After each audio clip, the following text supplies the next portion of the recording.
le cadre du deuxième cycle d'accréditation ISO 17025, le laboratoire a été audité par deux évaluateurs techniques de l'organisme d'accréditation, le ANAP, qui est un organisme américain. Donc ces deux experts, ils ont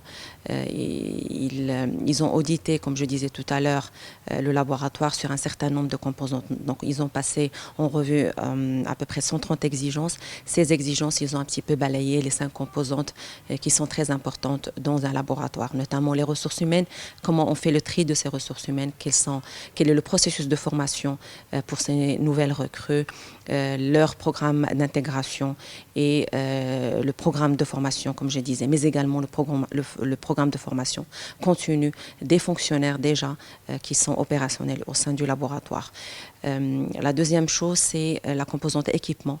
Donc les équipements qui ont été acquis dernièrement dans le cadre du nouveau siège du laboratoire qui a été inauguré il y a à peu près 1 an et demi. Donc ces équipements, ils ont été intégrés dans le processus technique, mais bien avant ça, il fallait les vérifier, les valider. Donc la norme, il vous dit qu'un équipement qui vient d'être intégré dans un processus technique, il doit subir une validation pour dire à la fin que cet équipement, il répond déjà à la question qui lui a été posée au départ, donc à la demande d'expertise qui a été posée au départ, mais également tous les résultats qui vont sortir, ils sont conformes, ils sont valides. Ces équipements également, ils doivent être suivis en termes d'étalonnage et de calibration. C'est à peu près faire le suivi des valeurs métriques de ces équipements. Donc la troisième composante, c'est l'environnement de l'essai, c'est-à-dire que l'expertise qui est effectuée au laboratoire, elle doit s'effectuer dans un environnement qui est bien précis et qui doit être, on va dire, vérifié à chaque fois.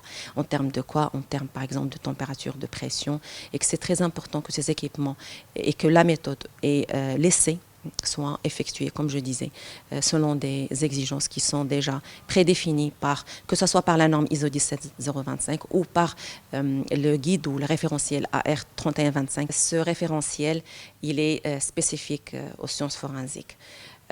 Donc ces équipements, comme j'ai dit, ils doivent être validés parce qu'ils ont été intégrés dans le processus technique.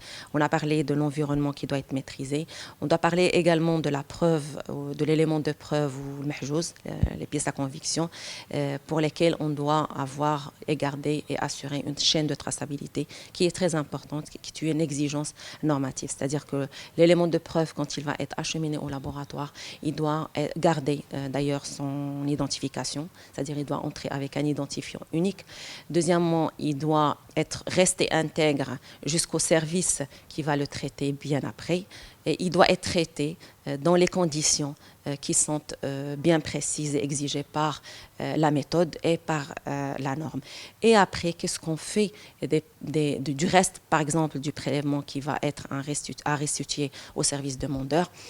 Et à la fin, la 5e composante, c'est les méthodes qui sont utilisées, est-ce qu'ils sont validés, le choix, pourquoi avoir choisi cette méthode. Donc tous ces éléments-là, ils ont été passés en revue, comme j'ai dit tout à l'heure, par ces auditeurs. Et à la fin, à l'issue de l'audit, les deux auditeurs, ils ont confirmé que le laboratoire est conforme à cette norme qui est internationale 17025 dans sa version 2017 et le guide AR 3125 également qui est spécifique aux sciences forensiques.